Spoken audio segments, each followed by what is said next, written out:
आजच्या आपल्या ज्ञानसत्रामध्ये आपल्याला जे वक्ते लाभले श्री अनिल भागवत. तसं बघायला गेलं तर पूर्वी लॉकडाऊनच्या अगोदर याची एक दोन प्रवचनं झालेली आहेत, पण तरीसुद्धा मी परत एकदा त्यांचा थोडक्यात परिचय करून देते. यांचा जन्म विदर्भातला म्हणजे अकोला येथील आहे आणि एका सुखवस्तू व प्रतिष्ठित घराण्यात झालेला आहे. नागपूरहून त्यांनी इलेक्ट्रिकल इंजिनिअरिंगमध्ये BE केलं. तसंच ते तत्ववेत्ते, साधक आणि मार्गदर्शक गुरुसुद्धा आहेत. त्यांचा आजचा विषय आहे मन, कर्म आणि संचित. त्याबद्दलचे त्यांचे विचार त्यांनी मांडावे अशी मी त्यांना विनंती करते. धन्यवाद.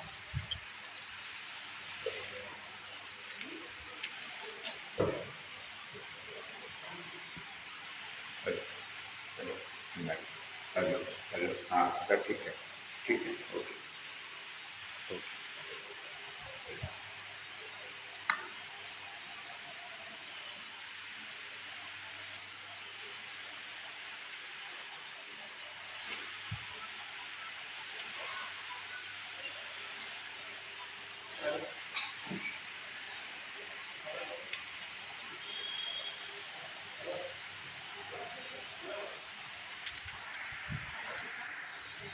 बरं, सुरूच करतो मी.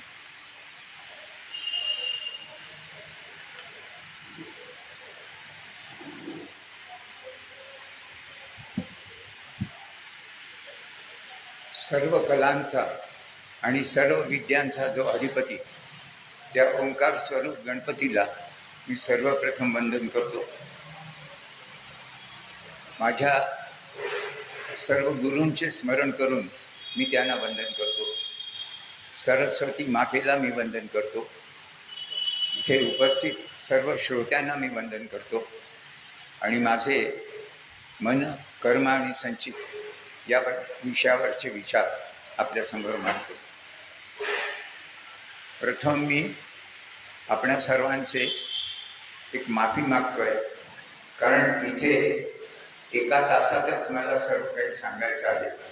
आता विषय एवढा मोठा आहे की ते एका तासात बसवणं म्हणजे तारेवरची कसरतच आहे.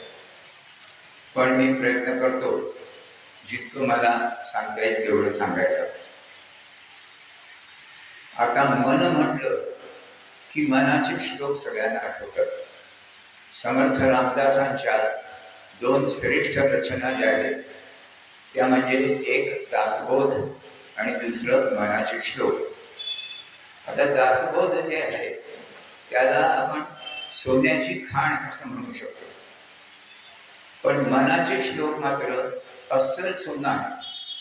आता सोन्याच्या खाणीतून जेव्हा तुम्ही सोनं घेता तेव्हा ते तुम्हाला शुद्ध करून घ्यावं लागतं, कारण तसंच्या तसं ते सोनं तुमच्या उपयोगात येत नाही. पण मनाचे श्लोक मात्र अस्सल सोनं असल्यामुळे लगेच त्याचा उपयोग जीवनात तुम्ही करू शकता. तर या अशा दोन श्रेष्ठ रचना आहेत. आता मनाच्या श्लोकाबद्दल पुष्कळांना पाठही असतील मनाचे श्लोक आणि त्याच्यावर सविस्तर प्रवचन करण्याचा काही माझा उद्देश नाही आहे. पण मनाच्या श्लोकातली महत्वाची सुरुवात जी आहे त्याबद्दल मी आता थोडंसं बोलणार आहे. समर्थांनी पहिल्या श्लोकातच मनाच्या पहिले दोन श्लोक महत्वाचे आहेत मनाच्या श्लोकातले. पहिला श्लोक जो आहे, गणाधीश तो ईश सर्वा गुणाचा, मूळारंभ आरंभ तो निर्गुणाचा. म्हणजे गुणापासून निर्गुणापर्यंत कसं जायचं हे रामदास स्वामींना त्या श्लोकात सांगायचं होतं. तर या पहिल्या दोन श्लोकात रामदास स्वामींनी मनाला एक दिशा दाखवलेली आहे आणि नंतर पुढे मग मनाची शिकवण ते सुरू करतात. आता गुणापासून निर्गुणापर्यंत जे जायचं आहे हा थोडासा टेक्निकल सब्जेक्ट आहे. समाधीबद्दल जेव्हा आपण बोलतो तेव्हा प्रथम ध्यानासाठी एक स्थूल आलंबन असतं म्हणजे आधार असतो, ती मूर्ती असो किंवा काही एखादा फोटो असो काही असो, तर हे स्थूल आलंबन जेव्हा असतं त्यानंतर मग पुढे जाताना म्हणजे हे सगुणावर लक्ष तुम्ही पहिले ठेवत असता. त्यानंतर पुढे जाताना एक विचार फक्त तुमच्या मनात राहतो. या ठिकाणी सविचार संप्रज्ञात समाधी असं म्हणतात. आणि त्या विचाराच्या पुढे जेव्हा तुम्ही जाता तेव्हा फक्त मी आहे अशी एक भावना मनात राहते. आता ह्या समाधीपर्यंत ती असंप्रज्ञात समाधी असं म्हणतात त्याला. आता याच्याबद्दल बोलायचं झालं तर हे टेक्निकल विषय असल्यामुळे याच्यावर जवळपास तासभर मी बोलू शकतो, पण थोडक्यात ते सांगितलेलं आहे. तर ही पहिल्या श्लोकात स्वामींनी समर्थांनी दिशा मनाला दाखवली आहे की सगुणापासून निर्गुणापर्यंत तुला जायचं आहे. मग दुसऱ्या श्लोकात बघा काय समर्थ म्हणतात, नमो शारदा मूल चत्वार वाचा गमोपंथ आनंद या राघवाचा. चत्वार वाचा हे महत्वाचं आहे. त्याच्यात मूळ चत्वार वाचा ती शारदा आहे, तिला नमन करतो असं समर्थांनी म्हटलेलं आहे. आता चत्वार वाचा म्हणजे काय हे आपल्याला पुष्कळदा माहीत नसतं. वाचेचे 4 स्टेजेस सांगितलेले आहेत, वैखरी, मध्यमा, पश्यंती आणि परा. या 4 स्टेजेस ज्या आहेत त्या कशा कशा उद्भवतात म्हणजे शब्द जो निर्माण होतो, वाचा जी निर्माण होते. आता बघा आपल्याला जी ज्ञानेंद्रिय दिलेली आहे त्या ज्ञानेंद्रियापासून जे आपल्याला ज्ञान मिळतं ते बाहेरून आत मनापर्यंत जात असतं. आपण जे काही पाहतो ते मनात साठवतो, जे काही ऐकतो ते मनात साठवतो. म्हणजे हे बाहेरचं ज्ञान आतमध्ये मनापर्यंत जात असतं या ज्ञानेंद्रियामुळे. पण वाणी ही जी एक शक्ती अशी परमेश्वराने दिलेली आहे की ती आतून बाहेर पडते. मग आतून बाहेर पडते याचा अर्थ काय, तर आपण वाणीचा उगम कसा झाला हे जर लक्षात घेतलं, पहिले म्हणजे वैखरी वाणी आपण म्हणतो. तर वैखरी वाणी म्हणजे तोंडातून जर शब्द निघाला, ओठ जीभ हलली की शब्द बाहेर पडतो. पण नुसते ओठ आणि जीभ हलवून शब्द तयार होतो का, नाही. त्याच्या आधी लंगमधून एक श्वास बाहेर पडायला पाहिजे, त्यानंतर तो शब्द तयार होतो. या ठिकाणी मी पुष्कळदा हार्मोनियम म्हणजे बाजाची पेटी जी असते त्याचं उदाहरण देतो. त्या बाजाच्या पेटीला कीज असतात वेगवेगळ्या. त्या कीज नुसत्या तुम्ही दाबल्या तर त्याच्यातून काही स्वर निघणार नाही. त्याच्यातून स्वर निघण्याकरता तो भाता फुंकावा लागतो. तसं हा भाता जो फुंकतो आपण, तर तसं लंगमधून श्वास बाहेर पडतो आणि त्यानंतर ओठातून जिभेने हालल्यामुळे स्वर बाहेर पडतो. म्हणजे पहिले वैखरीच्या मागे मध्यमा ही लंगपाशी मध्यमा वाणी तयार होते. मग आता लंगचं जे कार्य आहे हे कसं चालतं, तर आपल्या मणक्यावर 6 चक्र आहेत असं सांगितलेलं आहे, शतचक्र. आणि ही चक्र जी आहेत ती मूलाधारापासून हृदयापाशी जी चक्र आहे त्याला हृदकमल चक्र असं म्हणतात. आणि या हृदकमल चक्राचं वर्किंग जे असतं ते म्हणजे तुमचं हृदय आणि लंग या दोन्हीवर त्याचा कंट्रोल असतो. डॉक्टरी भाषेत याला प्लेक्सेस असं म्हणतात, नर्व प्लेक्सेस, किंवा आपण सोप्या भाषेत नर्व सेंटर असं त्याला म्हणू शकतो. तर या नर्व सेंटर पासून मग मेसेज लंगला येतो आणि मग ओठ आणि जीभ हलते आणि मग शब्द बाहेर पडतो. पण त्याच्याही आधी म्हणजे ही नर्व सेंटर पाशी जी वाणी तयार होते याला पश्यंती वाणी असं म्हणतात. त्याच्याही आधी परावाणी. परावाणी म्हणजे ती मूलाधारापाशी जी कुंडलिनी शक्ती असते तिथून संदेश पहिले येतो. म्हणजे शब्द पहिले तिथे तयार होतो, त्यानंतर तो संदेश तुमच्या नर्व सेंटरला मिळतो, तिथून लंगची हालचाल होते. नंतर ओठ जी ह्याचा गुण शब्द बाहेर होतो. ते एवढी क्रिया सगळी तुमच्या शरीरात होत असते, पण हे आपल्याला कल्पनाच नसते. आपण धडधड काहीही बोलून जातो, उलट सुलट वाईट साईट सगळं बोलतो, पण त्याच्या मागे शरीराला किती क्रिया करावी लागते हे आपल्या कधीच लक्षात येत नाही. तर ही चत्वार वाचाबद्दल समर्थांनी सांगितलेलं आहे की या चत्वार वाचेचं जो मूल आहे तिथे शारदा आहे, तिथे परमेश्वराचं अस्तित्व आहे.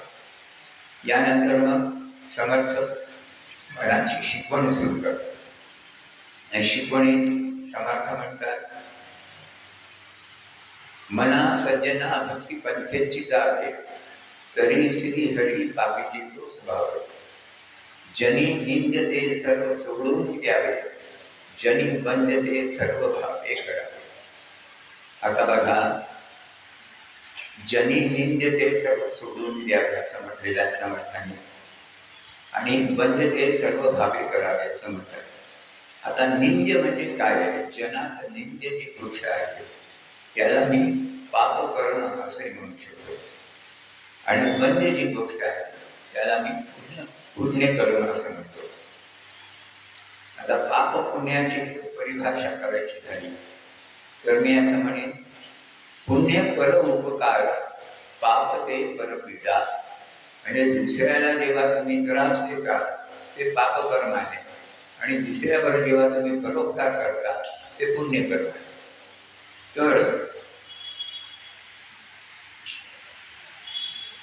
या पाप पुण्यामुळेच आता परोपकार हा पर जो शब्द आहे हा परत फार महत्वाचा शब्द आहे. आपण काय म्हणतो की आमचे आप्तेष्ट म्हणजे बायको, भाऊ, बहीण, आई, वडील हे सगळे आपले आप्तेष्ट आहेत. पण माझ्या मते हे सर्व बरे आहेत. म्हणजे तुम्ही सोडून इतर सर्व लोक तुमच्याकरता पर आहेत. तर त्यामुळे त्याच्यातल्या कोणालाही जर तुम्ही पीडा दिली, तुमच्या बायकोला पीडा दिली, तुमच्या मुलाला पीडा दिली, तुमच्या आईवडिलांना पीडा दिली, तर ते पापकर्म होतं. त्यामुळे पर हा शब्द फार महत्वाचा आहे इथे. आणि तो तुम्हाला तुमच्या व्यतिरिक्त इतर कोणची व्यक्ती असो ती तुमच्यासाठी पर आहे. तर आता हे पाप पुण्याबद्दल झालं. आता जीवनात काय होतं? पुण्यकर्म आणि पापकर्म या दोघींमुळेच जीवनात सुख दुःख निर्माण होतात. म्हणजे पुण्यकर्म तुम्ही केलं तुम्ही सुखी व्हाल, पापकर्म तुम्ही जेव्हा करता तेव्हा तुम्हाला दुःख भोगावं लागतं. सुखदुःखाची परिभाषा करायची झाली तर मी असं म्हणेन, मनासारखं झालं तर ते सुख, आणि मनाच्या विरुद्ध जेव्हा होतं तेव्हा ते दुःख. त्यामुळे मनावर हे सर्व अवलंबून आहे. परत मनात आपल्या पुष्कळशा आशा अपेक्षा असतात, पण त्या क्वचितच पूर्ण होतात. मनासारखं क्वचितच घडतं आणि आपल्या आशा अपेक्षा क्वचितच पूर्ण होतात. त्यामुळे जीवन हे दुःखमय आहे असं आपण समजतो, आणि म्हणून जीवनातील आनंद जो आहे तो आपण हरवून बसतो. जीवनात माणसाची सतत धडपड जी चालू असते ती म्हणजे सुख आणि समृद्धी मिळवण्यासाठी. समृद्धी म्हणजे पैसा, अडका, जमीन जुमला, मान मरादर या सगळ्या गोष्टी मिळवण्यासाठीच माणूस जीवनात धडपडत असतो. पण या भौतिक गोष्टी बरोबर माणसाच्या जीवनात धकाधकी, ताणतणाव, प्रकृती अस्वास्थ्य आणि हव्यास या गोष्टी निर्माण होतात. हव्यास म्हणजे अधिकाधिक मिळवायची इच्छा. ज्याच्या जवळ 1 लाख रुपये असतील त्याला वाटतं आपल्याला 5 लाख मिळायला पाहिजे. म्हणजे जास्तीत जास्त मिळवायची सतत मनात इच्छा निर्माण होत असते. पण प्रत्येक गोष्टीला कुठेतरी एक लिमिट असते, आणि ही लिमिट माणसाने समजून घ्यायला पाहिजे, तरच तो सुखी होऊ शकतो. या लिमिटलाच मी समाधान असं म्हणेन. समाधानी वृत्ती जर बाळगली माणसाने तरच तो सुखी होऊ शकतो. समाधान परत ही एक मनाची स्थिती आहे. म्हणून मन म्हणजे काय हे पहिले आपण समजून घेऊ. मन हा अंतःकरणाचा एक भाग आहे. आता अंतःकरण म्हटलं पुष्कळदा काय होतं की आपण मन आपलं सतत बाहेर धावत असतो, त्यामुळे अंतर्मुख होऊन अंतःकरणाचा विचार आपण कधी करतच नाही. अंतःकरणाचे जे घटक आहेत त्याच्यात म्हणजे मन, बुद्धी, चित्त, अहंकार आणि आत्मा अशा 5 गोष्टी अंतःकरणात असतात. आता करण, अंतःकरणामध्ये करण हा जो शब्द आहे या शब्दाचा अर्थ आहे साधन. म्हणजे या साधनामुळे तुम्ही ज्ञान मिळवू शकता. बाह्यकरण आणि अंतःकरण हे 2 आपण नेहमी पाहतो. बाह्यकरण आपल्याला माहिती असतात, ज्ञानेंद्रिय, कर्मेंद्रिय ही बाह्यकरण झाली. पण अंतःकरण जे आहे ते आपण कधीच त्याच्या डोक्यात नाही, त्यामुळे आपल्याला त्याच्याबद्दल माहिती नसतं. आपण पुष्कळदा म्हणतो, आता मन, अंतःकरणाचं मन जे आहे ते समजण्यासाठी आपण पुष्कळदा आपण असं म्हणतो की माझ्या मनात हे आलं, माझ्या मनाला हे पटत नाही, किंवा माझ्या मनात येईल तसंच मी वागेन. म्हणजे तुमची सर्व कर्म ही मनावर अवलंबून असतात. पण मन आपल्याला दिसत नाही, म्हणून मनाचं स्थान तसंच कार्य कसं चालतं हे आपल्याला समजत नाही. हेच मी आता एक उदाहरण देऊन सांगणार आहे. आणि हे जे मी काही बोलणार आहे मनाबद्दल हे तुम्हाला कोणत्याही ग्रंथात सापडणार नाही. हे एक अलौकिक ज्ञान आहे, ते लक्षपूर्वक ऐका. मनाला मी एका प्रोजेक्टरचं उदाहरण देऊन मन समजावून सांगायचा प्रयत्न करतो.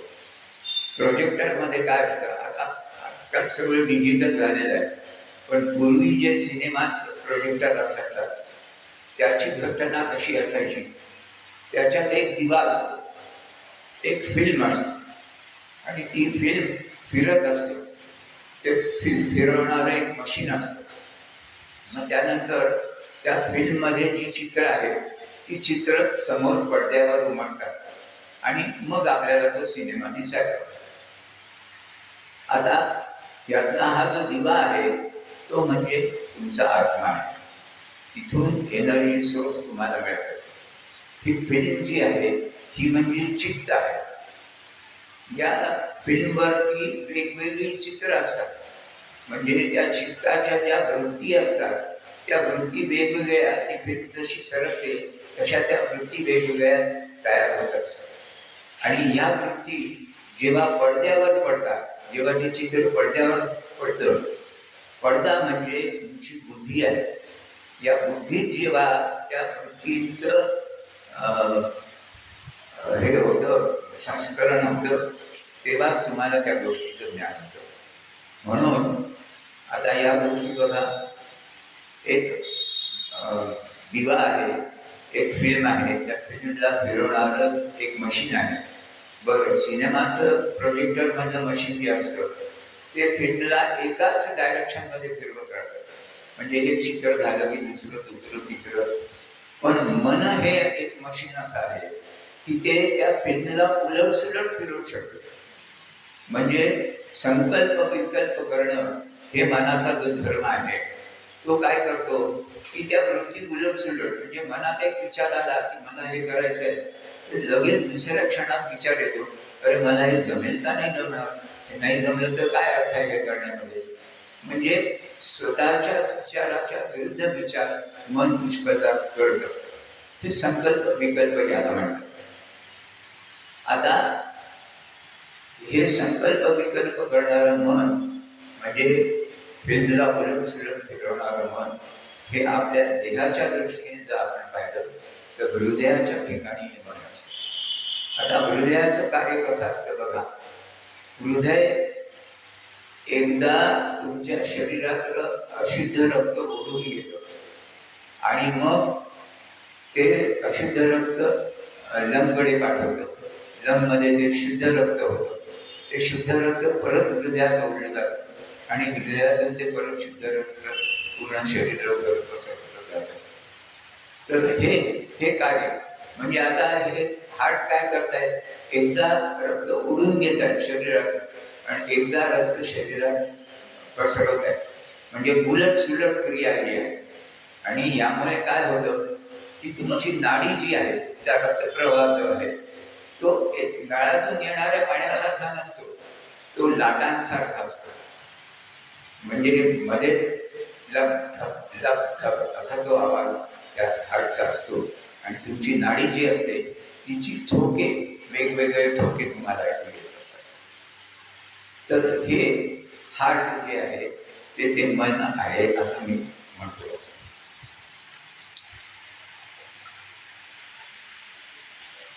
आता मन जर म्हटलं तर मनाचे दोन प्रकार आहेत. एक म्हणजे बाह्य मन आणि एक दुसरं अंतर्मन. बाह्य मन आपल्याला समजतो, कारण आपण पुष्कळदा विचार जे करतो ते बाह्य मनानुसार करतो.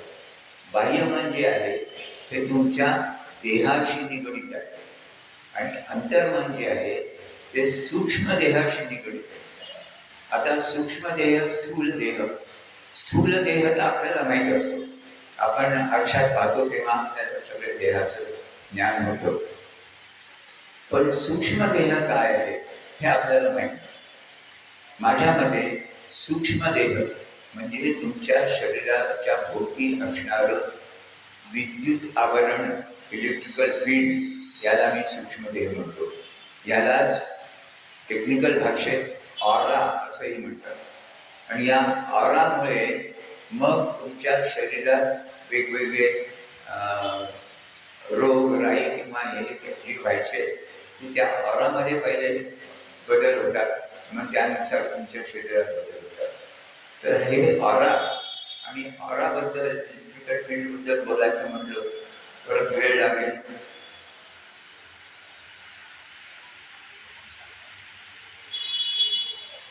तर हे दोन प्रकार, एक बाह्य मन आणि एक अंतर्मन.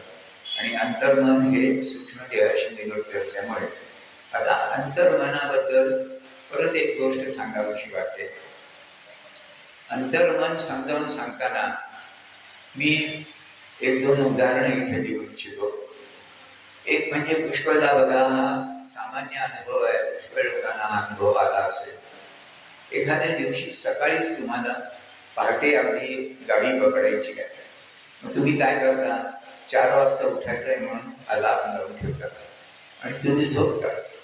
झोपल्यानंतर तुम्हाला बरोबर 4 वाजायच्या आधी 2 मिनिटं जाग येते. अरे अलार्म झाला का?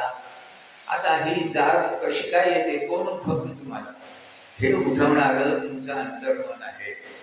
आणि हे अंतर्मन सतत जागृत असतं.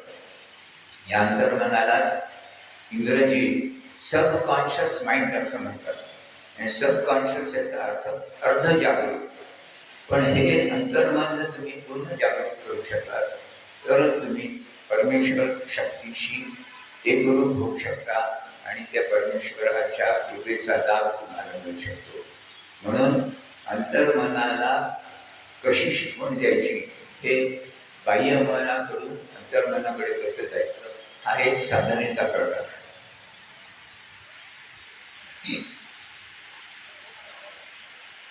आता या अंतर्मनातच तुमच्या कर्माचं रेकॉर्डिंग होत असतं. रेकॉर्डिंग याचा अर्थ काय की जे जे तुम्ही कर्म करता, आणि ही कर्म जी आहे हे नुसतं खाल्लं प्यायलं याची रेकॉर्डिंग त्याच्यात होत नाही, पण जे तीव्र भावनेने तुम्ही कर्म करता त्या कर्मांचं रेकॉर्डिंग या अंतर्मनात होत असतं. या रेकॉर्डिंगलाच आपल्या शास्त्रात चित्रगुप्त असंही म्हटलेलं आहे. हा चित्रगुप्त तुमच्या पाप पुण्याचा हिशोब करत असतो अशी एक समजूत आहे. माझ्या एकदा नातेवाईकांनी मला म्हणाले की कितीही सुपर कॉम्प्युटर असतात तरी इतकी करोडो लोक आहेत की त्या सगळ्यांच्या कर्माचा हिशोब ठेवणं, पाप पुण्याचा हिशोब ठेवणं त्या कॉम्प्युटरला शक्य नाही. तर म्हणे हा चित्रगुप्त कसं काय हे हिशोब ठेवू शकत असेल. तेव्हा मी त्याला म्हटलं हा चित्रगुप्त कुठेतरी आकाशात आहे आणि तो तुमच्या पाप पुण्याचा हिशोब करतोय, ही समजूतच चुकीची आहे. हा चित्रगुप्त तुमच्यातच आहे. तुम्ही जे जे काही कर्म करताय त्याचं सगळ्याचं रेकॉर्डिंग तुमच्या अंतर्मनात होत असतं. हे अंतर्मन म्हणजेच हा चित्रगुप्त आहे. आणि हे जे रेकॉर्डिंग होत असतं याच्यामुळे तुमचं संचित तयार होतं. आणि संचित तयार झाल्यानंतर त्या संचिताची परतफेड करायला तुम्हाला वेगवेगळे जन्म घ्यावे लागतात. म्हणजे जन्म मरणाच्या फेऱ्यात तुम्ही संचितामुळे अडकत जातात. तर इथे रामदासांचा प्रत्येक श्लोक सांगावा असा वाटतो. समर्थ रामदासांनी म्हटलंय, मनात वाचिले पूर्व संचित केले, दयासारखे भोगणे प्राप्त झाले. म्हणजे पूर्व संचित जे तुम्ही केलेलं आहे त्याप्रमाणे तुमचे भोग तयार होतात. पुष्कळदा माणसाला वाटतं माझ्याच नशिबी का हे आलं, असं दुःख मला का मिळतंय. अरे पण त्याच्या आधी तू जे कर्म केलेले आहेस किंवा वाईट कर्म केलेले आहेस त्याचं फल म्हणून हे तुला आता दुःख भोगावं लागतंय. इथे परत एक उदाहरण देऊ शकतो मी. कणगी, शेतकरी कणगी म्हणून एक हे असायचं, साधन असायचं, त्याच्यात धान्य साठवायचे. तर त्या कणगीचा असा उपयोग व्हायचा की त्याच्या वरतून धान्य टाकलं जायचं आणि त्या कणगीला खाली दार असायचं. ते दार उघडून त्याच्यातून धान्य काढता यायचं. एका शेतकऱ्याने छान उत्तम गहू त्याच्या शेतात निर्माण झाला होता. तो त्याने कणगीत टाकला आणि त्याने झाकण उघडून जेव्हा गहू काढायला पाहिला तेव्हा तो सडका गहू पाहिला. त्याला समजेना असं का होत आहे, आपण चांगला गहू नेहमी टाकतो पण हा सडका गहू का बाहेर येतोय. म्हणून तो एका ज्ञानी माणसाकडे गेला. त्याला म्हणाला, हे असं कसं होत आहे. तेव्हा तो ज्ञानी माणूस म्हणाला, अरे पूर्वी तू सडका गहू टाकलेलास त्या खणगीत, तो आता बाहेर येतोय. तो पूर्ण बाहेर आल्याशिवाय चांगला गहू बाहेर येणार नाही. म्हणजे हे पूर्वसंचित जे तू केलेलं आहेस ते भोगून संपवल्याशिवाय तुला चांगल्या कर्माची फळं मिळणार नाही.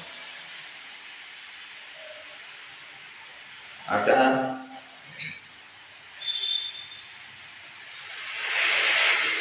योगी लोक जे असतात याच्याबद्दल बोलण्यासारखं पुष्कळ आहे, पण मला एका तासात संपवायचं आहे म्हणून थोडक्यात सांगतो. योगी लोक योगी प्रक्रियेने अंतर्मनावर ताबा मिळवायचा प्रयत्न करतात व त्यामुळे ते त्या परमेश्वर शक्तीशी एकरूप होऊ शकतात. आपल्या भोवती, याला कॉस्मिक एनर्जी म्हणू शकाल तुम्ही किंवा परमेश्वर शक्ती तुम्ही म्हणू शकाल. तुमच्या भोवती सर्वत्र ही परमेश्वराची शक्ती आहे, परमेश्वराची कृपा आहे. पुष्कळदा लोक म्हणतात आम्ही एवढं देवाचं करतो पण आम्हावर परमेश्वराने कधीच कृपा केलेली का बरं, आमचं काय चुकत आहे. तर इथे एक गोष्ट समजण्यासारखी आहे की परमेश्वर हा कधीच कोप करत नाही किंवा कधीच कृपाही करत नाही. तुम्ही त्याचा कोप ओढवून घेता किंवा तुम्ही त्याची कृपा ओढवून घेता.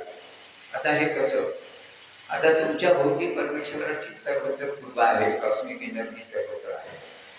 पण तुम्ही जर वाईट कर्म करत राहिला, हा जो ऑरा जो मी म्हटलाय, हा ऑरा म्हणजे हा एक पडदा आहे. तुमच्या शरीराच्या भोवती हा एक पडदा आहे आणि या पडद्याच्या पलीकडे सगळी कॉस्मिक एनर्जी परमेश्वराची कृपा आहे. आता तुम्हाला या कृपेशी जर जोडून घ्यायचं असेल तर तुम्हाला या पडद्याच्या पलीकडे जायला पाहिजे आणि त्यासाठी हा पडदा शुद्ध करायला पाहिजे. हा ऑरा जेव्हा तुमचा शुद्ध होईल तेव्हाच तुम्ही त्या परमेश्वर शक्तीशी एकरूप होऊ शकाल.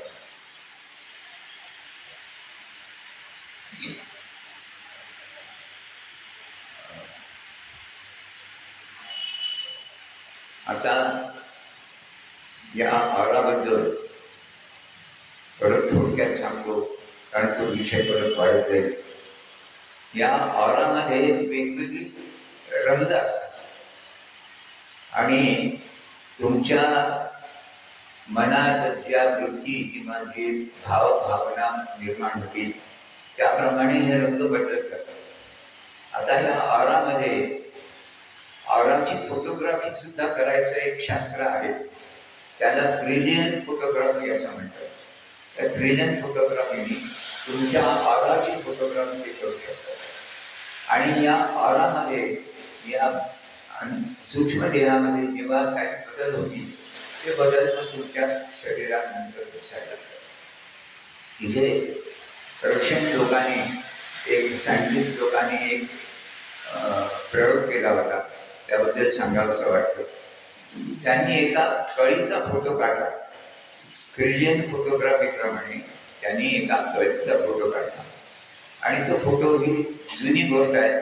तो फोटो मग त्यांनी डेव्हलप केला. तर तो डेव्हलप केल्यानंतर त्यांना असं दिसलं, 2-3 दिवसांनी जेव्हा त्यांनी डेव्हलप केला तेव्हा असं दिसलं की त्या कळीच्या ऐवजी तिथे फूल त्यांना दिसलं डेव्हलप केलेलं. आता हे फूल कसं काय, तर म्हणाले आपण कळीचा फोटो काढला होता आणि इथे तर फुलाचं दिसत आहे, हे कसं काय. मग त्याने जेव्हा त्याचा शोध घेतला तेव्हा त्यांना कळलं की त्या ऑरामध्ये म्हणजे कळीच्या भोवती जे इलेक्ट्रिकल फील्ड आहे त्या इलेक्ट्रिकल फील्डमध्ये पुढे काय होणार आहे याचा संकेत त्यांना मिळाला होता. ती कळी उमलल्यानंतर ते फूल जसं होतं आणि 2 दिवसानंतर त्यांनी जेव्हा ते पाहिलं तर ती कळी उमलून त्याप्रमाणेच फूल तयार झाले. तर हे या सूक्ष्म देहात पहिले बदल होतात आणि मग ते तुमच्या क्षेत्रात होतात. आता सूक्ष्म देहात जर तुमच्या मनगटापाशी समजा काळा डाग तुम्हाला दिसला, या ऑरामध्ये मनगटापाशी तुम्हाला काळा डाग दिसला, तर तुम्ही असं समजा की काही दिवसात तुमच्या मनगटापाशी फ्रॅक्चर होणार आहे. म्हणजे पुढे घडणाऱ्या गोष्टी या ऑरामध्ये तुम्हाला समजू शकतात. आणि योगी लोक हेच करतात की ह्या ऑरापर्यंत पोचून त्याचं शुद्धीकरण करून मग परमेश्वर तत्वाशी लीन व्हायचा प्रयत्न करतात. आता आजचा विषय मन, कर्म व संचित हा असल्यामुळे आता कर्माकडे थोडंसं वळतो. योग हे एक कर्मच आहे. योग 4 प्रकारचे असतात. एक म्हणजे ज्ञानयोग, दुसरा भक्तियोग, तिसरा कर्मयोग आणि चौथा हठयोग. आता हे 4 योग जे आहेत, ज्ञानयोग जो आहे तो गुरुशिवाय तुम्हाला मिळू शकत नाही. कोणीतरी गुरु पाहिजे तरच तो तुम्हाला ज्ञान देऊ शकतो. दुसरा भक्तियोग आहे, तो सुद्धा कोणीतरी गुरु लागतो. कोणाची भक्ती करावी हे तुम्हाला समजत नाही पुष्कळदा. आणि एखाद्या बंधुबाबाची तुम्ही भक्ती करायला जर लागला तर तुमचं उद्धार व्हायच्या ऐवजी तुमचं आणखी नुकसानच व्हायला लागतं. तुकाराम महाराजांनी त्यांच्या अभंगात म्हटलेले आहे, हात पसरी जिने धिकतयाचे. याचा अर्थ की जो स्वतःच्या उद्धारासाठी हात पसरून मागतो अशा व्यक्तीचं तो कितीही मधुर गाणीच्या नको पडू भरी, असं तुकारामांनी म्हटलेलं आहे. तो कितीही गोड बोलत असला तरी त्याच्या मागे तुम्ही लागू नका, कारण तो शेवटी तुमच्यापासून काहीतरी मिळवायचं म्हणून ते तुम्हाला सांगत असतो. आता इथे चमत्काराबद्दलही मी एक गोष्ट सांगू शकतो. आपल्या संतांनी पुष्कळदा चमत्कार केलेले आहेत. तर चमत्काराबद्दल अंधश्रद्धा करणारे म्हणतात की हे सगळं थोटांड आहे, हे चमत्कार म्हणजे एक हातछाडाची आहे, चमत्कार वगैरे काही नसतात. आणि याच्याकरता ते सांगतात की संत जसे चमत्कार करतात तसं जादूगारही चमत्कार करतो. हवेतून एखादं फूल काढतो किंवा काहीतरी तुम्हाला माळा एकदम काढून देतो, तर हे हातछडाकीचे प्रकार असतात. तर हे चमत्कार जादूगारही करतो. पण एक लक्षात घ्या, तुम्ही संतांच्या पायी पडता पण त्या जादूगाराच्या कधी पायी पडत नाही. याचं कारण काय आहे, तो जादूगार स्वतःचं पोट भरण्यासाठी हे करत असतो. म्हणजे जरी हातछडाकी तुम्ही भक्ती चमत्काराला, तरी संतांच्या तुम्ही पायी का पडता. कारण संतांचा उद्देश त्याच्या मागे असा असतो की चमत्कारानंतर तुमच्यावर चांगले संस्कार करायचे. तुमच्यावर चांगले संस्कार जर झाले तर तुम्हाला ते परोपकार करायला सांगतात. आणि परोपकार करायला जेव्हा ते सांगतात तेव्हा तुम्ही परोपकार करायला लागलात तर साक्षात्कार करून देणं ही संतांची जबाबदारी असते. तर ह्यासाठी तुमची श्रद्धा बसावी म्हणून संत पहिले चमत्कार करतात, पण त्याच्या मागे पोट भरण्याचा त्यांचा उद्देश असतो. तुमची उन्नती व्हावी हाच त्याच्या मागचा उद्देश असतो. तेव्हा या चमत्कारालाही समजून घ्यायला पाहिजे माणसाने.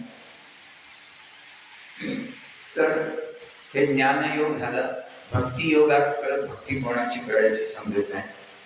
तिसरा आहे कर्मयोग. हा कर्मयोगच गीतेत भगवानांनी सांगितलेला आहे आणि हा सर्वात सोपा आणि सामान्य माणसांना करता येण्यासारखा हा योग आहे. कारण कर्म करता करताच हा योग करायचा आहे. याच्यासाठी वेगळं काहीही करायचं नाही. दैनंदिन कर्म जे तुम्ही करता तेच करता करता हा योग आपोआप होत असतो. चौथा जो आहे तो हठयोग. हठयोगातही परत गुरुचं महत्व असतं. कारण तुम्ही हठयोग म्हणजे एक प्रकारची बळजबरी करत असतात. तुमच्या शरीरावर तुमच्या मनावर बळजबरी करून तुम्ही तो योग सिद्ध करू शकता. तर यासाठी ही बळजबरी जेव्हा तुम्ही करता तेव्हा त्याचे विपरीत परिणाम तुमच्या शरीरावर मनावर होऊ शकतात. म्हणून गुरुचं मार्गदर्शन तिथे लागतं. म्हणजे तिन्ही योगात गुरुशिवाय तुम्हाला ज्ञान मिळत नाही. पण कर्मयोग जो असा आहे की जिथे गुरु नसला तरी दैनंदिन जीवनातून तुम्ही जे काही शिकता त्याच्यातूनच तुम्ही ज्ञान मिळवू शकता. मला एकदा एका श्रोत्याने व्याख्यानानंतर विचारलं होतं की तुम्ही एवढं सगळं सांगता, तुम्ही कोण गुरु केलाय? म्हटलं जीवन हाच माझा गुरु आहे.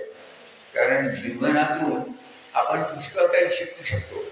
आपण कसं वागतो, दुसरा कसा वागतो, याच्यातून आपण जर डोळे उघडे ठेवून पाहत राहिलो तर आपल्याला बरोबर त्याच्यातून समजू शकतं आणि आपला मार्ग आपण चांगला मार्ग त्याच्यातून निवडू शकतो. तेव्हा जीवन हा उत्तम गुरु आहे. फक्त जीवन हे दुःखमय आहे म्हणून निराश होऊ नका. जीवनातून आनंद कसा घ्यायचा हे शिकायला मनाची एक धारणा तुम्ही करायला पाहिजे. आता कर्मयोग जो म्हटला तर गीता हे उत्तम उदाहरण आहे कर्मयोगासाठी. आणि गीतेतल्याच काही श्लोकांचा आधार घेऊन मी आता पुढे बोलणार नाही. कर्म केलं की कर्मफळ हे येतच आणि कर्मामुळे संचित तयार होतं आणि संचितामुळे भोग तयार होतात. म्हणून अर्जुन गीतातला हा श्लोक आहे, मी आता म्हणून दाखवतो. अर्जुन भगवानांना म्हणतो, बुद्धी कर्माहुनी थोर मानसी तू जनार्दना तरी का घोर कर्मात घालेसी मज केशव. हे कर्म असं घोर आहे आणि तू म्हणतोस की बुद्धीपेक्षा कर्मापेक्षा बुद्धी श्रेष्ठ आहे, या घोर कर्मात मला का घालतोस? तर हे कर्म घोर आहे असं म्हटलेलं आहे ते. पण कर्म केल्याशिवाय तर आपण राहू शकत नाही. कर्म केल्याशिवाय आपलं जीवन यात्राच पूर्ण होणार नाही. इथे परत गीतातला एक श्लोक सांगावा असं वाटतो. कर्म जे माणूस करतो ते कसं करतो तर इथे भगवान म्हणतात, गुंतुनी करीती अज्ञ ज्ञाताने मोकळेपणे तैसेची करावे कर्म इच्छुनी लोकसंग्रह. आता गुंतुनी करीती अज्ञ याच्याबद्दल परत सांगावं असं वाटतं. आपण जी कर्म करतो त्याच्यात आपला संपूर्णपणे आपण अडकलेलं असतो त्या कर्मामध्ये. तर याचं एक उदाहरण देऊ इच्छितो मी. पुरणाची पोळी आवडते म्हणून एखाद्या माणसाने 10 पुरणाच्या पोळ्या एकदम जर खाल्ल्या तर त्याचं पोट बिघडणार नाही का? तर हे गुंतून केलेलं कर्म आहे. पण ज्ञानी जो असतो तो काय म्हणतो, उदर भरण नो हे जाणे जे यज्ञ कर्म. ही यज्ञ कर्म करायचं आहे म्हणून मी हे अन्न ग्रहण करतोय. ते माझ्या आवडीनुसार किंवा माझ्या इच्छेनुसार हे मी करत नाहीये. हे उदर भरण फक्त मी माझं करतोय. तर हे गुंतून केलेलं कर्म आणि ज्ञाता जो असतो तो मोकळेपणाने कर्म करतो. आणि पैसेची करावे कर्म इच्छुनी लोकसंग्रह असं गीतेत म्हटलेलं आहे. तर इच्छुनी लोकसंग्रह याचा अर्थ काय की लोकांच्या भल्यासाठी म्हणून तुम्ही कर्म करा. तर लोकांचं भलं केव्हा तुम्ही करू शकाल जर तुमचा स्वार्थ तुम्ही बाजूला ठेवला तरच लोकांच्या भल्याचा तुम्ही विचार करू शकाल. जोपर्यंत तुमचा स्वार्थ आहे तोपर्यंत तुम्ही लोकांचं भलं करू शकत नाही. आता आपण राजकारणातही पाहतो पुष्कळदा वोट मिळाले म्हणून राजकारणी लोकांचं भलं करतो असं म्हणतात. पण त्याच्या मागे मत मिळवायचा हाच उद्देश असतो. तर याने लोकसंग्रह होत नाही. याने तात्पुरते लोकांना तुम्ही भुलवू शकता पण लोकसंग्रह करण्यासाठी म्हणून लोकांची मनं तुम्हाला जिंकून घ्यायची असतात आणि त्याच्यासाठी लोकांच्या भल्यासाठीच तुम्हाला कर्म करावं लागतं. आता हे कर्म परत प्रपंच आणि परमार्थ या दोन शब्दातून मी समजून सांगायचा प्रयत्न करतो. आपण जे खातो पितो झोपतो हा सगळं प्रपंच आहे. हा आपण रोजच्या रोज करतच असतो. पण परमार्थ जेव्हा आपण करतो तेव्हा त्याच्यात आपला स्वार्थ नसतो. स्वार्थ विरहित प्रपंच म्हणजे परमार्थ आहे. आता परमार्थ केला तर प्रपंच आपोआप होतो. पण प्रपंच जर तुम्ही करत राहिला तर परमार्थ तुम्हाला कधीही जमणार नाही.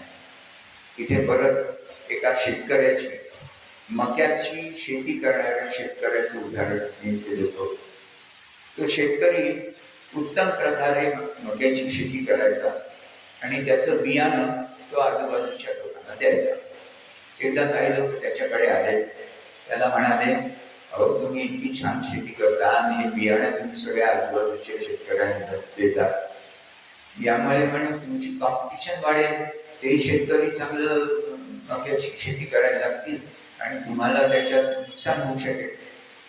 तेव्हा तो काय म्हणाला तो म्हणाला बघा हे नुकसान झालं तरी मला चालेल पण मी जर त्यांना चांगलं बियाणं दिलं नाही आणि त्यांनी खराब बियाणं वापरलं तर त्या खराब बियाण्यामुळे क्रॉस पॉलिनेशन त्याला म्हणतात शेती भाषेत. त्या क्रॉस पॉलिनेशनमुळे माझं पण बियाणं खराब होईल. माझी शेती खराब व्हायला लागेल. म्हणजे लोकांचं भलं व्हावं त्यांना चांगलं बियाणं मिळावं हा उद्देश आहे. पण या उद्देशातून तो परमार्थ करतोय त्याचबरोबर त्याचा प्रपंच साधला जातोय. म्हणजे त्याची शेती उत्तम होतेच आहे.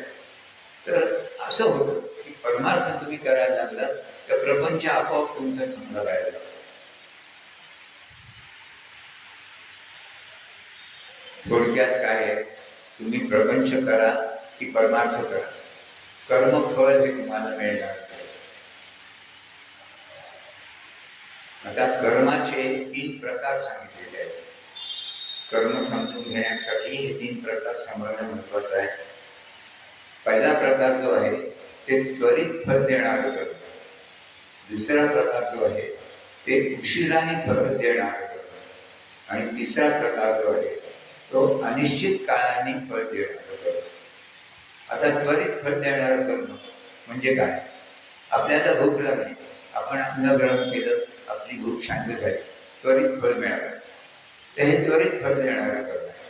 दुसरं उशिराने फल देणारं कर्म इथे तुम्ही आंब्याचं रोप लावलं त्याला 10-15 वर्ष खत पाणी घातलं त्याचा मोठा वृक्ष झाला तेव्हा आंब्याची फळ तुमच्या हातात आली. तसंच मुलांवर तुम्ही जे संस्कार करता लहानपणापासून ते मुलं मोठी झाल्यावर त्या संस्कारांचा त्यांना फायदा होतो. म्हणजे हे तुम्ही जे संस्कार लहानपणी त्यांच्या मनावर केलेले आहेत याचं फळ उशिराने तुम्हाला मिळतं. तर हे उशिराने फळ देणारं कर्म हे दुसऱ्या प्रकारात मोडतं. आणि तिसरा प्रकार जो आहे ते अनिश्चित काळाने फळ देणार याला मी मानसिक कर्म म्हणतो. अनिश्चित काळाने फळ देणार याचा अर्थ काय की तुम्ही एखाद्याचं वाईट चिंतन, आता त्याचं वाईट होईल की नाही होणार, पण तुमच्या मनाची शक्ती मात्र त्यामुळे कमी होत जाते. विज्ञानात एक नियम आहे, action reaction are equal and opposite. म्हणजे तुम्ही दुसऱ्याचं जेव्हा वाईट चिंतता तेव्हा त्याची उलट रिॲक्शन तुमच्या मनावर जी होत असते, त्यामुळे तुमच्या मनाची शक्ती कमी होत असते. आणि हा जो विज्ञानाचा नियम आहे हा स्थूल गोष्टींसाठी लागू असतो, पण सूक्ष्म गोष्टींच्या बाबतीत काय होतं की रिॲक्शन इज मल्टिप्लाइड. म्हणजे तुम्ही त्या माणसाचं वाईट होण्याकरता एक गोष्ट, एक विचार जर मनात आणला तर तुमच्या मनाची शक्ती 100 विचारांनी कमी होत असते, 100 पटीने ती कमी होत असते. म्हणजे या सूक्ष्म विचारामुळे तुमचं जास्त नुकसान होत असतं. म्हणून चांगले विचार नेहमी मनात ठेवा, म्हणजे दुसऱ्याचं भलं होईल तसंच तुमचे भलं होईल. आता परत एक गोष्ट लक्षात घ्या की कर्मफळामध्ये ऍडजस्टमेंट नसते. ऍडजस्टमेंट याचा अर्थ काय की तुम्ही 10 वाईट कर्म केली आणि एक चांगलं कर्म केलं तर त्या 10 पैकी एक कर्म पुसलं जाईल का? 9 वाईट कर्म राहतील का? नाही, असं होत नाही. कर्माचा सिद्धांत असं सांगतो की तुम्ही 10 वाईट कर्म केली, 10 वाईट कर्माची फळं तुम्हाला भोगावी लागणार, आणि एक चांगलं कर्म केलं त्या एक चांगल्या कर्माचे फळ तुम्हाला भोगावं लागणार. आता इथे समजूत अशी आहे, सामान्य माणूस नेहमी असं समजून जातात की गंगा ही पापमोचनी आहे. म्हणजे गंगेत स्नान केलं की तुमची सगळी पाप धुतली जातात. आता एक लक्षात घ्या, गंगा ही शरीराला धुते, ती विचारांना धुत नाही. त्यामुळे गंगेत जर तुम्ही उडी मारली तरी तुमचं शरीर धुतलं जाईल, तुमचे विचार धुतले जाणार नाही. त्यामुळे ही जी समजूत आहे ही चुकीची समजूत आहे. गंगेत स्नान करून तुमची पापकर्म नष्ट होणार नाही, त्यासाठी पश्चात्ताप आणि ठीक आहे इतर गोष्टी ज्या आहेत त्या तुम्हाला कराव्या लागतात.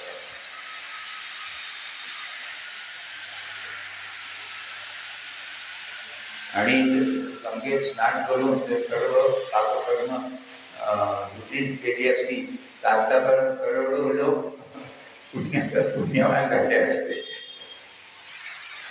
आता निष्काम कर्माबद्दल थोडंसं बोलतो, कारण वेळेची संपत आलेली आहे, त्यामुळे आवडत आले मला.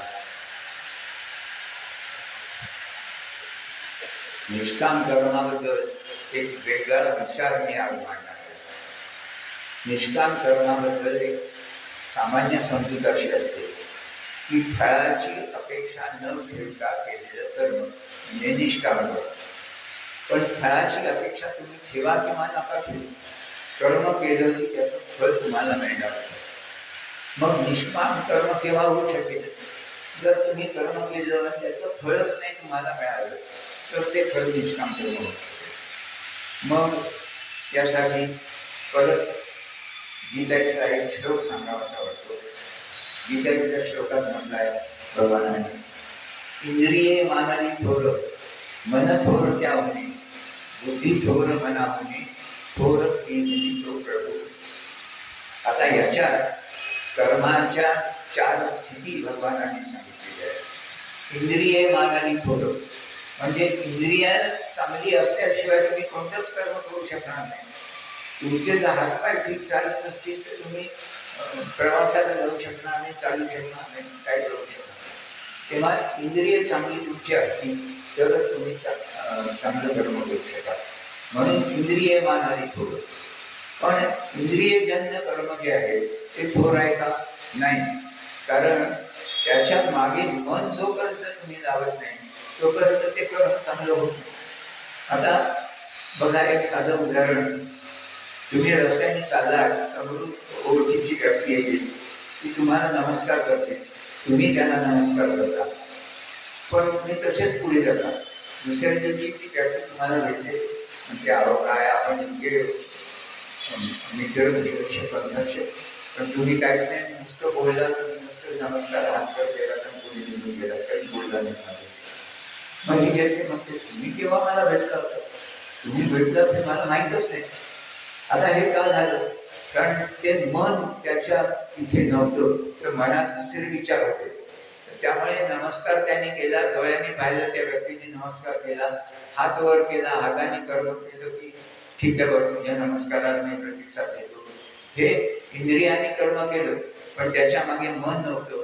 त्यामुळे ते रेकॉर्डिंग तुमच्या मनात झालं नाही, पण म्हणून तुम्हाला त्याची आठवण राहिली नाही की काल हा मित्र भेटला होता आणि त्यांनी आपल्याला नमस्कार केला, आपण त्यांना नमस्कार केला, याची आठवण तुमच्या मनात राहिली. म्हणजे मन त्याच्या मागे असल्याशिवाय कोणतेही कर्म चांगलं होऊ शकत नाही. म्हणून मनाने केलेलं कर्म हे इंद्रियांच्या कर्मापेक्षा श्रेष्ठ आहे. मग परत हे सर्वात श्रेष्ठ आहे कर्म का? नाही. परत बुद्धी थोर मना होणे असं म्हणताय भगवान की मनात आलं कसं कर्म केलं म्हणजे ते पुष्कळदा चुकीचं कर्म होऊ शकतं. तिथे बुद्धीने तुम्ही सत्सद विवेक बुद्धी वापरून हे योग्य आहे का अयोग्य आहे कर्म हे समजून घ्यायला पाहिजे. आणि हे समजून जेव्हा तुम्ही कर्म करता बुद्धीनुसार, तेव्हा ते कर्म आणखी श्रेष्ठ होतं. मनाने केलेल्या कर्मापेक्षा बुद्धी वापरून केलेले कर्म त्याच्यापेक्षा श्रेष्ठ आहे. मग बुद्धी वापरून केलेलं कर्म सुद्धा श्रेष्ठ आहे का? नाही. भगवान म्हणतात थोरती हुनी तो प्रभू. म्हणजे बुद्धी वापरून जेव्हा तुम्ही कर्म करता तेव्हा त्याच्यात धोका असा असतो की खूप बुद्धी वापरून तुम्ही एखादं काम केलं आणि त्या कामात तुम्हाला यश मिळालं तर तुम्ही लगेच अहंकारी होता. पहा, मी एवढी खटपट करून ही गोष्ट मी मिळवलेली आहे, म्हणजे मी कोणीतरी विशेष आहे, अशी एक भावना तिथे अहंकार तुमच्या मनात उत्पन्न होतो. आणि एवढी खटपट करूनही जर तुम्हाला यश नाही मिळालं तर तुम्ही डिप्रेशनमध्ये जाता. म्हणजे तुम्हाला असं वाटतं की तिथंच आपण ही खटपट केली, आपल्याला काहीच मिळालं नाही. म्हणजे बुद्धीने जेव्हा तुम्ही कर्म करता तेव्हा त्याच्यात दोन प्रकारचं नफा नुकसान होऊ शकतं. नुकसानच होतं म्हणा की तुम्ही एक तर अहंकारी होता, नाही तर तुम्ही डिप्रेशनमध्ये होता. तेव्हा बुद्धीने केलेलं कर्मही श्रेष्ठ आहे. मग थोडं ती होती तो प्रभू असं का म्हटलंय भगवान की त्याच्या आज्ञेनुसार तुम्ही कर्म करतोय. ही जर भावना तुम्ही ठेवली तर आपोआप ते कर्म परमेश्वरापर्यंत जातं, कर्मफळ परमेश्वरापर्यंत जातं, तुम्हाला ते बाधक होत नाही. तिथे परत एक उदाहरण देऊ इच्छितो मी. तुम्ही एखाद्या कंपनीत काम करताय, या बॉसने तुम्हाला सांगितलं की हे काम आज संध्याकाळपर्यंत पूर्ण करायचं आहे, पण तुम्हाला ते काही शक्य होत नाही, तुम्ही ते काम पूर्ण करू शकत नाही. मग ते काम पूर्ण न झाल्यामुळे होतं काय? त्या बॉसचं नुकसान होतं, त्या कंपनीचं नुकसान होतं. त्याला त्या ठराविक वेळेत ते काम पूर्ण पाहिजे असतं, पण ते होत नाही, त्यामुळे ते बॉसचं नुकसान होतं. तुम्ही जरी चुकीचं कर्म केलेलं असतं तरी तिथे तुमचंच नुकसान होत नाही, तुमचं नुकसान न होता त्या बॉसचं नुकसान होतं. म्हणजे तुमच्या चुकीच्या कर्माचं फळ त्या बॉसकडे जातं. तसं जर तुम्ही परमेश्वरार्पण बुद्धीने कर्म केलं की तो सांगेल तसं मी कर्म करणार आहे, मी त्याचा सेवक आहे, तो माझा मालक आहे. शिर्डी साई म्हणतात सबका मालिक आहे, तसं तो माझा मालक आहे, मी त्याचा सेवक आहे. ही भावना ठेवून जर तुम्ही त्याच्या आज्ञेनुसार मी कर्म करतोय, मीपणा त्याच्यात नको, मीपणा त्याच्यातून निघाला तरच ते निष्काम कर्म होऊ शकतं. आणि हेच मला या श्लोकातून सांगायचं होतं की निष्काम कर्म म्हणजे ईश्वरार्पण बुद्धीने केलेलं कर्म. आता संचिताबद्दल थोडक्यात सांगतो, कारण नको परत वेळ लागेल बराच, कारण 6:30 वाजलेले आहे. तेव्हा आता मी संपवतो. थोडंसं बोलू आणखी. बरं, संचित हा जो प्रकार आहे हे म्हणजे तुमच्या अंतर्मनाचं रेकॉर्डिंग आहे. आणि हे संचित तयार जेव्हा होतं तेव्हा त्या संचितामुळे भोग तुमचे तयार होतात. मग हे भोग नाहीसे करण्याकरता म्हणून तुम्हाला ते संचित तयार होऊ नये किंवा त्या संचिताचं निरसन व्हावं यासाठी प्रयत्न करावा लागतात. इथे एक कविता माझी आहे, त्या कवितेतली एक ओळ मी म्हणून दाखवतो, एक कडवं मी म्हणून दाखवतो. या कवितेत मन आणि कर्म आणि संचित यांचा संबंध सांगितलेला आहे. त्यातलं एक कडवं सांगतो, कारण नाही तर मग वेळ बराच लागेल. खेळ हा जर संचिताचा भोग भोगुनी जाहले, आता तरी या नराचा नारायण होईल का, पायदळीची ही फुले परत कधी फुलतील का. ही कविता आहे, पायदळीची ही फुले परत कधी फुलतील का. त्यातलं हे कडवं आहे की खेळ हा जर संचिताचा भोग भोगुनी जाहले, एखादा व्यक्ती अंतरुणाला खिळलेला असतो, त्याची बरी होण्याची काहीही अपेक्षा नसते. घरातले लोक त्याची सेवा करता करता थकलेले असतात आणि त्याने वाटत असतं हा गेला तर सुटेल. त्या व्यक्तीलाही असं वाटत असतं की जाऊ दे बाबा, माझा जीव सगळ्यांना मी त्रास देतोय, मी याच्यातून मुक्त कर मला, असं सारखं तो परमेश्वराला विनवणी करत असतो. पण त्याचं जीव जात नाही. जोपर्यंत त्याचे भोग संपत नाही तोपर्यंत त्याचा जीव जात नाही. आणि त्याचे भोग ज्या दिवशी संपतील त्या दिवशी त्याचा जीव या देहाला सोडून जातो. म्हणजे भोग संपण्यासाठी म्हणून त्याने सगळे त्रास सोसलेला आहे, तर त्यामुळे त्याची पाटी जी आहे त्या पाठीवर जे संचितामुळे भोग लिहिलेले गेलेले आहेत ते भोग त्यांनी भोगले आहेत. त्यामुळे ते भोग भोगल्यामुळे ती पाटी आता कोरी झाली. मग आता ती कोरी झाल्यामुळे त्या नराचा नारायण होईल का, तो परमेश्वरापर्यंत पोहोचेल का, की भोग सगळे संपलेले आहेत मग आता तो परमेश्वरापर्यंत पोहोचेल का, अशी त्याच्यात भावना आहे. पण होतं कसं की सगळ्या भोगांचा तुम्ही विनाश करू शकत नाही. जन्माजन्मीचे संचित तुमच्या मनात असते, त्यामुळे त्यानुसार ते भोग तुम्हाला भोगावेच लागतात. तर याकरता एकच करावं की याच्या पुढे काहीही वाईट कर्म न करायचं आपण मनाशी ठरवायचं आणि आपले भोग जे आहेत ते हळूहळू कमी करायचा प्रयत्न करायचा, संचित आपलं चांगलं करायचा प्रयत्न करायचा. आता या संचिताबद्दल बोललो, आणखीने बरंचसं बोलायचं आहे, पण आता किती बोलून किती नाही असं होत आहे. त्यामुळे आता 6:30 वाजता मला वाटतं यांची आरती असते, गीतेची आरती असते. त्यामुळे इथे मी थांबतो. मी आज जे काही बोललो ते माझ्या मनातले विचार मी बोलून दाखवतो. तिथे मला काहीही कोणाला उपदेश करायचा आहे किंवा कोणाला काही शिकवायचं आहे अशी माझी भावना नव्हती. तिथे मी जे बोललो ते तुकारामांच्या एका अभंगानुसार मी त्याचा समारोप करतो. तुकाराम महाराजांनी म्हटलं आहे, आपुलिया बळे नाही बोलवत, सखा कृपावंत वाचा त्याची, साळुंकी ते कैसे बोले मंजूळ वाणी, बोलविता धनिक वेगळाची, बोलविता धनिक वेगळाची. धन्यवाद. शुभम भव.